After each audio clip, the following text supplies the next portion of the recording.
और भाजपा प्रदेश अध्यक्ष मदन राठौर मीडिया से रूबरू हो रहे हैं, क्या कुछ कर रहे हैं सुनिए।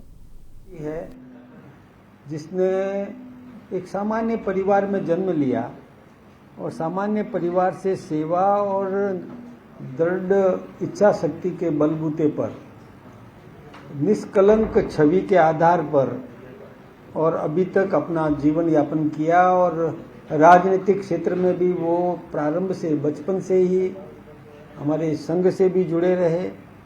हमारे पार्टी के विभिन्न दायित्वों पर उन्होंने काम किया और अभी 12 पंचायत समिति के प्रधान हैं और अच्छी सेवाएं दे रहे हैं। ऐसे व्यक्ति को हमने मैदान में उतारा है। जिस प्रकार से एक सामान्य परिवार से उठ करके आए हमारे देश के प्रधानमंत्री नरेंद्र भाई मोदी जी ने भी एक बहुत अच्छा शासन इस देश को दे रहे हैं और इसके साथ ही दुनिया में भारत का मान भी बढ़ा रहे हैं। दुनिया में और सर्वाधिक लोकप्रिय नेता बनकर के साबित हुए। वो भी एक सामान्य परिवार से उठ करके आए थे। ठीक इसी प्रकार से हमने भी अंता में भी एक सामान्य परिवार का एक सामान्य सा कार्यकर्ता जिसने सेवा के बल पर राजनीति में अपनी एक इमेज बनाई है, उस कार्यकर्ता को हमने और उम्मीदवार के रूप में चुना है। और वो सामान्य परिवार की क्या क्या समस्याएं होती है, किस प्रकार से उस सामान्य परिवार के व्यक्ति को संघर्ष करना पड़ता है, सामान्य परिवार के व्यक्ति को क्या क्या जरूरतें होती है, वो सब अच्छी तरह से जानते हैं और निश्चित रूप से उस क्षेत्र की जनता को वो सेवाएं देंगे। सामान्य परिवार को किस प्रकार से मजबूत करना है वो निश्चित रूप से ऐसे प्रयास करेंगे और जीत करके आएंगे। हमने पहले भी निवेदन किया था कि हम सर्वे करवा रहे हैं।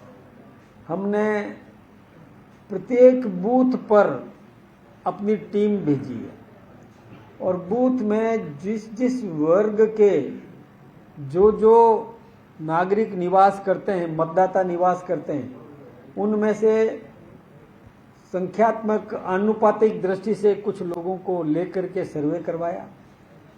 हमारे कार्यकर्ताओं ने भी सर्वे करके रिपोर्ट दी।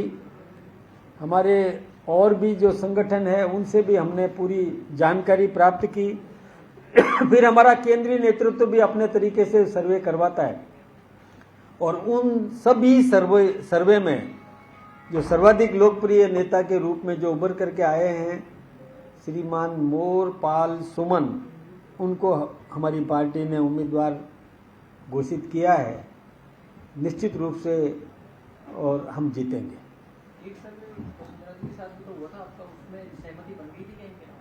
सबकी सहमति से मैंने निवेदन किया था आपसे पहले भी कि हम हमारे सारे परिवार के जो हमारे अंगभूत घटक हैं सबसे हमने चर्चा करके सर्वसम्मति से उम्मीदवार मैदान में उतारे।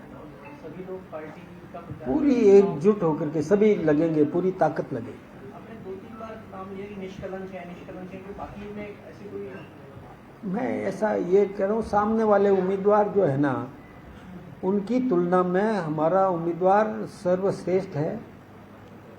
सामने जो उम्मीदवार मैदान में है जिसमें कांग्रेस के उम्मीदवार है उनके बारे में कांग्रेस के ही उस समय के मंत्री भरत सिंह जी कुंदनपुर ने क्या क्या आरोप लगाए थे।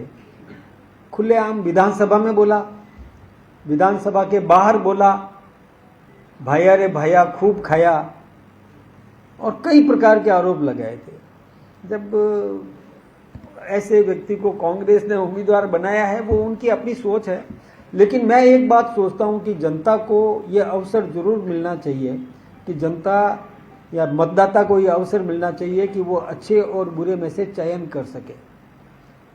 कई बार ऐसा होता है कि मतदाता लेसर इविल का चयन करता है, ये मजबूरी हो जाती है। इसलिए अच्छे लोगों को मैदान में राजनीति में उतारना बहुत जरूरी है। अच्छे लोग राजनीति में मिले तो मतदाता को यह अवसर मिले कि वो सही व्यक्ति का चयन कर सके जो सेवा की भावना से राजनीति में आया है, सेवक बनकर के काम करना चाहता है। ऐसे व्यक्ति को जनता अवसर दे ताकि जनता की वो सही रूप में सेवा कर सके। ट्रायंगुलर फाइट बताई जा रही है अभी से, कांग्रेस उम्मीदवार नरेश मीणा और अब आपने मोरपाल सुमन को बनाया। आपने ट्रायंगुलर फाइट का बताया, मुझे मोर एंगुलर फाइट का बता रहे हैं लोग। लेकिन हम अपनी टीम, अपने पार्टी, अपना संगठन, उसके आधार पर विश्वासपूर्वक कहता हूं कि निश्चित रूप से हमारे मोरपाल सुमन, हमारा कमल का फूल, हमारी भारतीय जनता पार्टी जीतेगी। कब नॉमिनेशन भरा जाएगा, कब आप पहुंचेंगे? बस अब तैयारी हो रही है, अब घोषणा आज हुई है, 21 तारीख तक नॉमिनेशन फाइल करना है। मैं सोचता हूं कि कल भी नामांकन हो सकता है। तो कितनी टक्कर देने की संभावना है बीजेपी इस बार, क्योंकि प्रमोद जैन भैया 2 बार मंत्री हैं? देखिए, प्रमोद जैन भैया, वैसे तो कांग्रेस का ये अंदरूनी मामला है, उन्होंने कांग्रेस को भी धूल चटाई थी, कांग्रेस के खिलाफ में चुनाव लड़ा था, कांग्रेस की जमानत जब्त भी उन्होंने कराई थी। अब ये कांग्रेस की सोच है कि कैसे वो उम्मीदवार बनाते हैं। मदन जी, कई नेता हाड़ोती के बड़े दिग्गज होना अभी पार्टी छोड़ के दूसरे दल में जा रहे थे, क्या इस चुनाव के मद्देनजर उसको लाया जा सकता है?